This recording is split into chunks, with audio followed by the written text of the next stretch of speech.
پہلے تو آپ نے بڑی زبردست رپورٹ بنائی ہے, بہت اچھا آپ نے کام کیا ہے. سیکنڈ اب آپ مجھے یہ بتائیں کہ یہ جن کیسز کی آپ نے نشاندہی کی ان پہ اپڈیٹ کیا ہے؟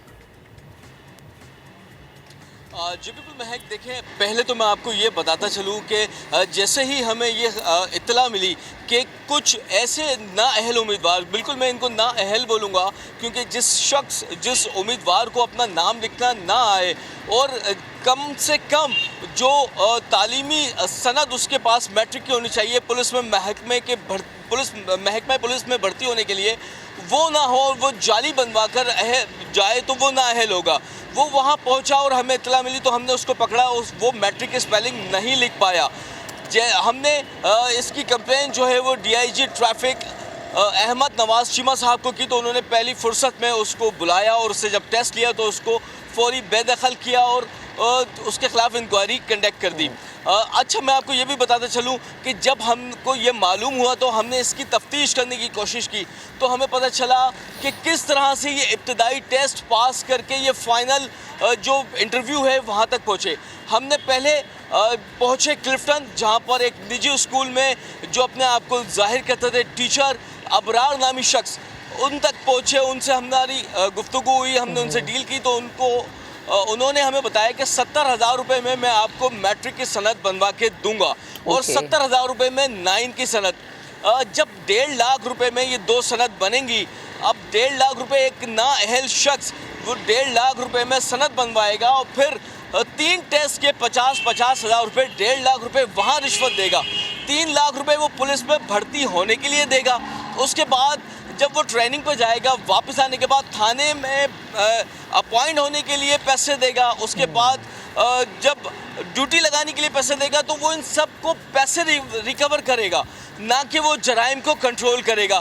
ایسے ہی کئی جو امیدوار ہیں ہم نے ان کی نشاندہی جو ہے DIG ٹریفک کو ان کے انٹرویو میں کروائی ہے. اس کے اوپر انہوں نے ہم سے وعدہ کیا ہے کہ ان کی انکوائری کریں گے. یاسر یہ ہونا ضروری ہے نا کہ یہ جو وعدہ ہے نا یہ وفا ہو جائے. جی بات مکمل کیجئے گا. یہ وفا ہو جائے, بالکل جی.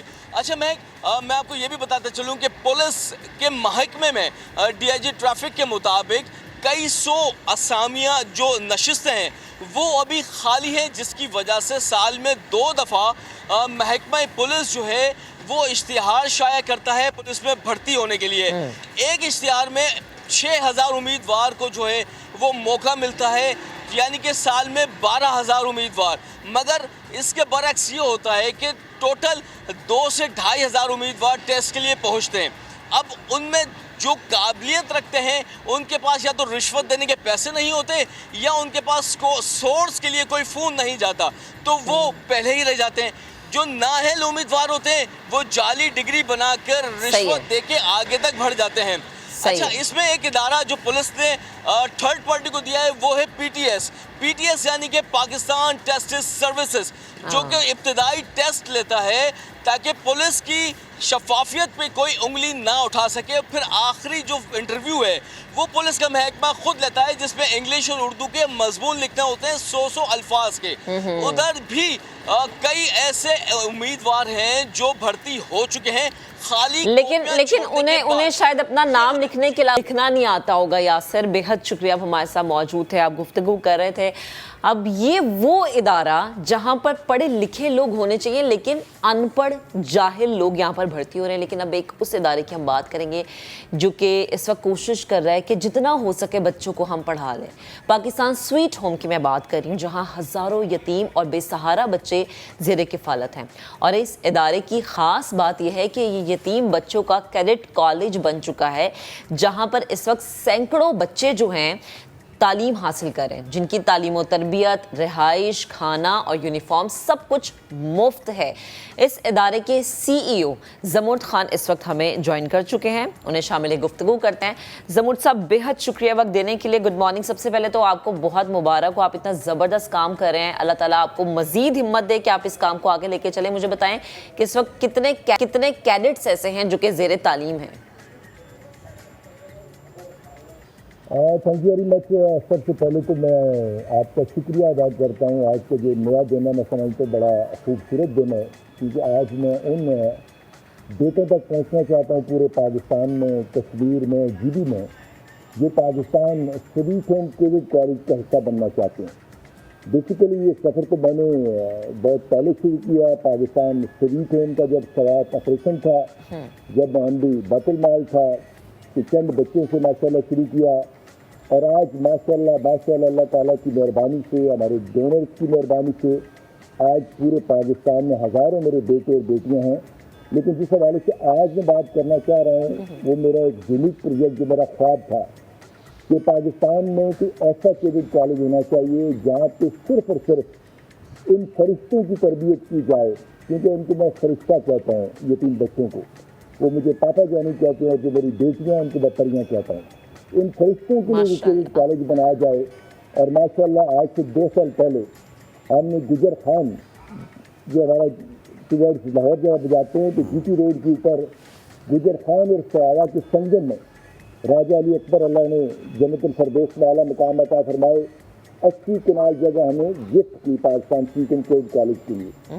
اور آج ماشاءاللہ وہاں پہ دنیا کی تاریخ کا جو پہلا کووڈ کالج ہے جس کے اندر ماشاءاللہ میرے 185 بیٹے زیر تعلیم ہیں, اور ان میں سے ابھی ماشاءاللہ تقریباً 56 بیٹے ایف ایس سی کا ایگزام دے کے اپنی پروفیشنل لائف کے اندر ڈفرینٹ یونیورسٹیز میں اور ڈفرینٹ اداروں کے اندر زیر تربیت ہیں.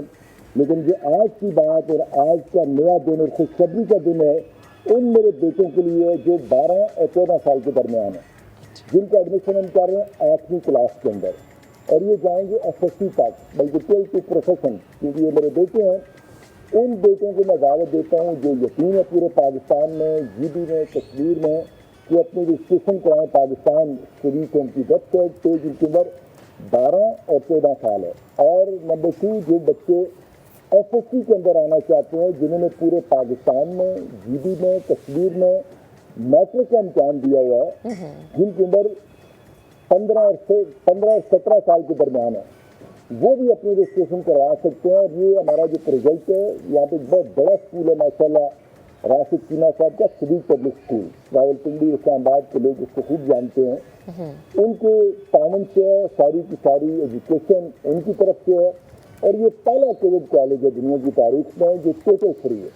اس کے اندر تمام پر تعلیم, تربیت اور ماشاءاللہ پوری کی پوری ٹریننگ. کووڈ کا مطلب ہوتا ہے کہ ان کی تعلیم کے ساتھ تربیت بھی کی جائے کہ زندگی کے اندر انہوں نے کیسے رہنا ہے, اس ملک کا دفاع کیسے کرنا ہے, صرف اپنی ذات کے لیے زندہ نہ رہیں بلکہ اس معاشرے کے لیے زندہ رہیں. تو مجھے امید ہے کہ آج کے پروگرام سے یقیناً پورے پاکستان میں, کشمیر میں, جی بی میں ان بچوں کا, کیونکہ ماشاءاللہ جب لوگ اٹھتے ہیں صبح تو نئے دن کا آغاز کرتے ہیں, اور میں دیکھتا ہوں کہ ماشاءاللہ فیصل کریم صاحب اور میں صاحب آپ کا یہ پروگرام بہت سارے لوگ دیکھ رہے ہوتے ہیں. جزاک اللہ اور مجھے امید ہے کہ آج کا جو نیا دن ہے یہ خوشخبری کا دن ہے, اور یہ خوشخبری ان فرشتوں کے لیے, ان بچوں کے لیے جو یقین ہے. مجھے امید ہے کہ انشاءاللہ یہ بچے زیادہ سے زیادہ اپنی رجسٹریشن کرائیں گے. 31 جولائی تک ہم نے ان کی رجسٹریشن کر رہے ہیں, اس کے بعد ان کی پراپرلی پھر ٹیسٹ انٹرویو ہیں, اور جو بچے پورے پاکستان میں سے اس میں سلیکٹ ہوں گے ان کو ماشاءاللہ ایف ایس سی تک, بلکہ اس کے بعد بھی, کیونکہ میرے آج جو بڑے بیٹے ہیں جو آج سے تقریباً 12 سال پہلے آئے تھے, تو آج قائد اعظم یونیورسٹی کے اندر بھی زیر تعلیم ہے, بہت سارے میڈیکل کالجز میں بھی ہیں, اور بہت سارے میرے بیٹے آج پروفیشنل اسٹڈی کے لیے ڈفرینٹ اداروں میں زیر تربیت ہے.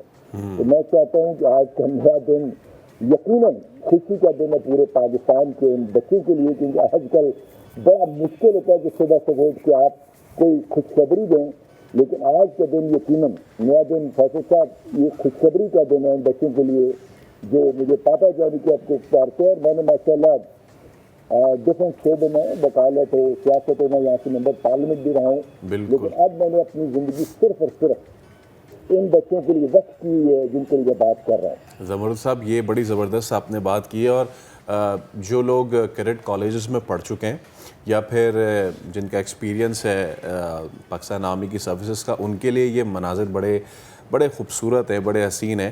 میں دیکھ رہا ہوں کہ اسی طریقے سے آپ نے ان کو ڈسپلن بھی کیا ہوا ہے. زمرد صاحب میں ایک بریک لے رہا ہوں, بریک کے اس پر آپ یہ ضرور جاننا چاہیں گے کہ کتنے جو آپ یہ کہہ رہے ہیں کہ جو فرشتے ہیں کتنے یہ ٹرین ہوئے ہیں اور کتنے پاکستان آرمی میں سرو کر رہے ہیں. بریک کے بعد اس پہ بات کریں گے. آپ سے اسٹے ود اس.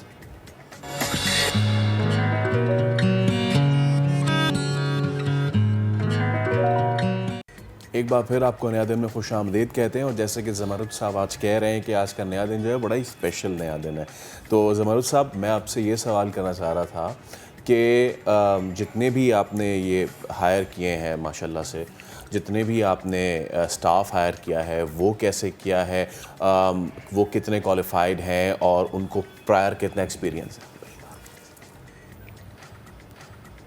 دیکھیں جی ماشاءاللہ اس وقت ہمارا سیٹ اپ ہے جس کے اندر ہمارے بہت سارے سینئر لوگ موجود ہیں جو اس سٹاف کو ہائر کرتے ہیں، جن کا ڈیفرنٹ شعبوں میں ماشاءاللہ بے پناہ تجربہ ہے، جنہوں نے بہت بڑے پیمانے پہ پاکستان کی خدمت کی ہوئی ہے، وہ سارے سٹاف کو ہائر کرتے ہیں اور بڑے کوالیفائڈ سٹاف ہے ہمارا کیڈٹ کالج کے اندر، اور ماشاءاللہ میں چیلنج کے ساتھ کہہ سکتا ہوں کہ یہ ٹاپ کا کیڈٹ کالج ہے۔ اور سب سے بڑی بات ہے جو میں کہہ رہا ہوں کہ اس کے اندر ہم پاکستان کے بچوں کے اندر جو پاکستانیت ہے کہ اس ملک کے لیے آپ نے کیسے زندہ رہنا ہے، کیا گلے شکوے کر کے زندہ رہنا ہے یا اس ملک کے لیے آپ نے کچھ کرنا ہے، جو ان کی تعلیم کے ساتھ تربیت ہے وہ مثالی ہے۔ اور ماشاءاللہ اس دفعہ میرے جو بیٹے FSC کا ایگزام پاس کر چکے ہیں اور ابھی ویٹنگ پہ بھی ہیں رزلٹ کے لیے، وہ سارے کے سارے اس وقت جو ہمارا سب سے بڑا سینٹر ہے H9 میں، جہاں پہ پریپ سے لے کے میٹرک تک میرے بیٹے اور بیٹیاں ہیں، وہاں پہ آج کل ان کی ٹریننگ ہو رہی ہے تاکہ وہ ڈیفرنٹ شعبوں کے اندر اپلائی کر سکیں۔ ان میں میڈیکل کالجز میں اپلائی کرنے کے لیے، فورسز میں اپلائی کرنے کے لیے، پاکستان آرمی اور ڈیفرنٹ فورسز میں اپلائی کرنے کے لیے، اور اسی طرح جو ہماری بہترین یونیورسٹیز ہیں انجینئرنگ کی، ان میں اپلائی کرنے کے لیے ان کی پراپر ٹریننگ ہو رہی ہے تاکہ وہ بہت اچھی تعلیم اور تربیت اپنے پروفیشن میں بھی جا کے کریں۔ اور مجھے امید ہے کہ انشاءاللہ اب بہت جلد ہم کراچی کے اندر بھی اور آزاد کشمیر راولا کوٹ کے اندر بھی ہم انشاءاللہ اپنے بہت سارے ڈونرز کے ساتھ مل کے اسی طرح کا ایک کیڈٹ کالج کراچی میں اور راولا کوٹ کے اندر بھی بنا رہے ہیں، کیونکہ میں سمجھتا ہوں یہ میرا بڑا اچھا ایکسپیرینس رہا۔ اس کے اندر جو ہمارے لائق ترین بیٹے ہیں جو پاکستان کے لیے کچھ کرنا چاہتے ہیں، جن کے پاس وسائل نہیں ہیں، جن کے والدین نہیں ہیں، وہ ساری کی ساری ہم کریم گٹھی کر رہے ہیں تاکہ ہم بہترین ان کی تعلیم اور تربیت کر سکیں۔ زبردست سر، آپ نے ایک بڑی اچھی بات کی کہ آپ نے سوچا کہ زندگی میں شکوہ ہی کرنا ہے یا کچھ کر کے دکھانا ہے۔ میں امید کروں گی کہ ہر کسی کی سوچ آپ جیسی ہو جائے۔ مجھے بتائیں کہ یہ ایک زبردست کام، لیکن کبھی کبھی ہماری زندگی میں ایک ایسا ٹرننگ پوائنٹ ضرور آتا ہے کہ ہم کہتے ہیں کہ نہیں، اب یہ چھوڑ کے مجھے یہ کرنا ہے، یعنی کسی کے لیے کچھ کرنا ہے۔ وہ ٹرننگ پوائنٹ آپ کی لائف میں کیا تھا جو اس طرح ہم نے دیکھا کہ آپ نے اتنے سارے بچوں کو اپنی باہوں میں سمیٹ لیا اور آپ انہیں تعلیم دی؟ مجھے بہت سارے لوگ دیکھیں جی، مجھے بہت سارے لوگ وکالت کے حوالے سے جانتے ہیں کہ ماشاءاللہ میں جب وکالت کا آغاز کیا تو میں 2000 میں جنرل سیکرٹری راولپنڈی بار بنا، اور پھر وکلا کے لیے جو کچھ میں نے کیا وہ آج پوری بار اس کا میں سمجھتا ہوں ثبوت ہے۔ اور پھر 2002 میں محترمہ بے نظیر بھٹو شہید، اللہ تعالیٰ جنت الفردوس میں ان کو اعلیٰ مقام عطا فرمائے، انہوں نے مجھے پاکستان پیپلز پارٹی کا ٹکٹ دیا 2 بڑے لیڈروں کے خلاف راولپنڈی میں، اور یہاں سے میں ممبر پارلیمنٹ بنا بڑی اکثریت کے ساتھ آج سے 20 سال پہلے۔ پھر 2008 میں مجھے چیئرمین بیت المال بنا دیا گیا، اور پھر اس نئی دنیا کی دریافت ہوئی۔ پھر میں نے 5 سالوں میں جو پاکستان بیت المال کے اندر کیا، وہاں سے اللہ تعالیٰ نے مجھے بڑی عزت دی، مجھے حلال امتیاز بھی ملا، اور وہاں پہ پھر میں بہت قریب ہوا ان بچوں کے۔ اور پھر میں نے جو ایک کوشچن ہے کہ نبی پاک صلی اللہ علیہ وسلم یتیم کیوں پیدا ہوئے، پھر وہ در یتیم کیوں تھے، پھر اس لگن اور جستجو میں نے سب کچھ چھوڑ دیا، اور اللہ نے مجھے کو 3-4 دفعہ نئی زندگی دی۔ محترمہ بے نظیر بھٹو جب شہید ہوئیں تو وہاں پہ میرے کو 26 ساتھی وہاں پہ شہید ہوئے، لیکن اللہ تعالیٰ نے مجھے ان بچوں کے صدقے زندگی دے دی۔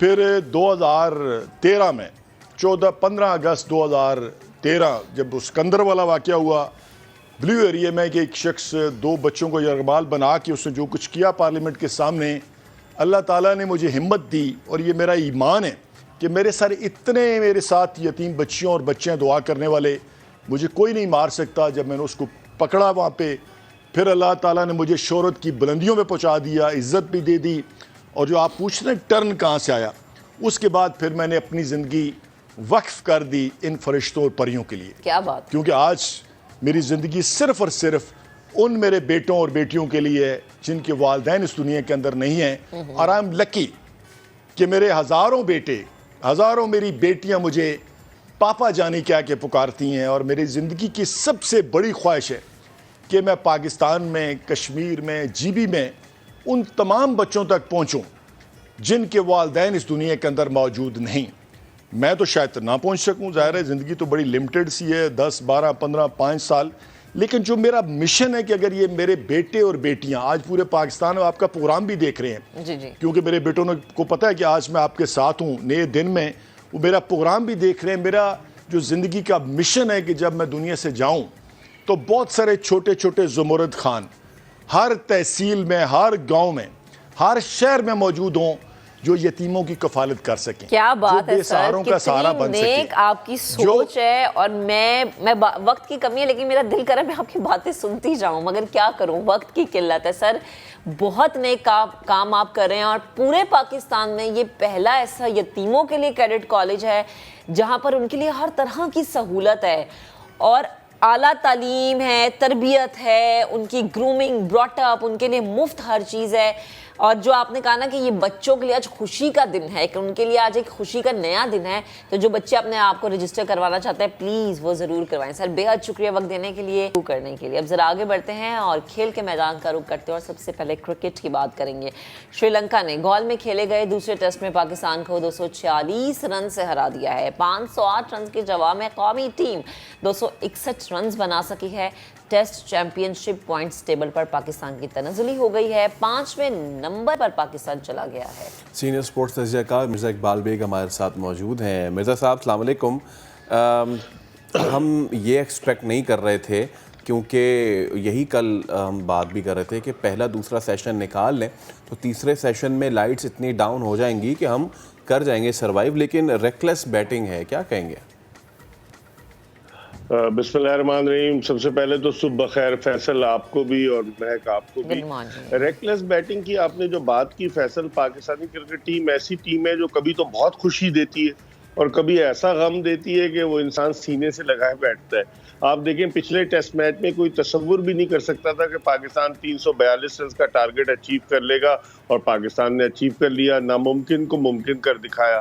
لیکن کل آپ نے بالکل صحیح بات کی کہ پاکستان کو کل پورے دن میں تقریباً جو بیٹنگ کرنا تھی وہ 3 سیشن بیٹنگ کرنا تھی، اور آخری سیشن جو تھا اس میں 54% بارش کا امکان تھا اور 28 اوورز باقی تھے آخری سیشن کے، لیکن پاکستان کی پوری ٹیم 49 اوورز میں آؤٹ ہو گئی 261 رنز پر۔ تو آپ اس سے اندازہ لگا لیں کہ 28 اوورز ہم نہیں کھیل سکتے تھے۔ میرے خیال میں یہ بیٹسمین ہمارے جو ہے ان کو T20 کے مولڈ سے باہر نکلنا ہوگا۔ ون ڈے اور T20 کے جس انداز سے آپ کے بیٹسمینوں نے فیصل بیٹنگ کی، ایسا لگ رہا تھا کہ انہیں فلائٹ پکڑنے کی جلدی ہے۔ حالانکہ ٹیسٹ کرکٹ تو ہیڈ ڈاؤن کرنے کا کھیل ہے، ٹیسٹ کرکٹ میں تو پیشنس کی ضرورت ہوتی ہے، لیکن جیسے آپ لوگوں نے بیٹنگ کی، آپ دیکھیں آپ کی آخری 8 وکٹیں 85 رنز پر گر گئیں۔ یہ ٹیسٹ میچ کھیل لیتے آپ، ون ڈے کھیل لیتے یا T20 کھیل لیتے؟ صحیح مرزا بھائی، آپ نے کہا نا ایئرپورٹ جانے کی جلدی تھی، ویسے ہمیں بلانے کی کوئی بھی جلدی نہیں تھی، لیکن خیر جو قسمت میں لکھا تھا وہ ہو گیا۔ بے حد شکریہ وقت دینے کے لیے گفتگو ہے، اور امید تو ہم کل یہی کر رہے تھے بارش ہو جائے، لیکن نہیں ہوئی اور میچ ہم ہار گئے۔ خیر اب ایک بریک لیتے ہیں، بریک کے بعد دوبارہ حاضر ہوں گے، ساتھ رہیے گا۔